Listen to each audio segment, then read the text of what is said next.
মাঝে মধ্যে আমরা আমাদের জ্ঞান বুদ্ধি হারিয়ে ফেলি। পুত্রাজাইতে দুজন বাংলাদেশিকে ইমিগ্রেশন ধরে নিয়ে গেছে খালি ভিডিও করার কারণে।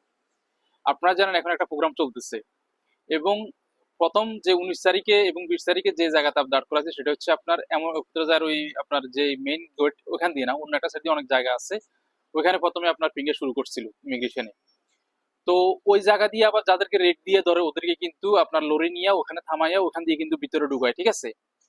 তো যেহেতু প্রোগ্রাম চলতেছে ওখানে যারা কম্পাউন্ড দিয়ে যাচ্ছে তাদেরকে ফিঙ্গার করা দিতেছে, তো ওরা তো ওখানে লাইনে লাইনে দাঁড়াইছে, এখান দিয়ে আবার রেড দিয়ে যাদেরকে ধরছে ওখান দিয়ে কিন্তু নিতেছে। তো এই বাংলাদেশি যারা লাইনে দাঁড়াইছে এরা কি করছে, তাদের ওই যে মোবাইল দিয়ে তারা ভিডিও করা ভিডিও শুরু করছে, যাদেরকে নিচে ওদের ভিডিও ভিডিও করতেছে। এইটাই ইমিগ্রেশনে দেখছে।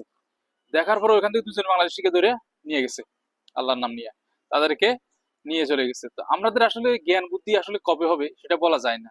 যে এমন একটা সেন্সিটিভ জায়গা সেখানে গিয়ে আপনি কোন রকম ইয়ে ছাড়াই আপনি ভিডিও করতেছেন, কত বড় সাহস আপনার, চিন্তা করা যায়। সো আসলে একটু মাথা খাটাইতে হইব, জ্ঞান বুদ্ধি মাঝে মধ্যে কিছুটা খাটাইতে হয়, যে আসলে ভিডিও কোথায় করতে পারবো কোথায় করতে পারবো না। হ্যাঁ, এইগুলো একটু খাটানো দরকার।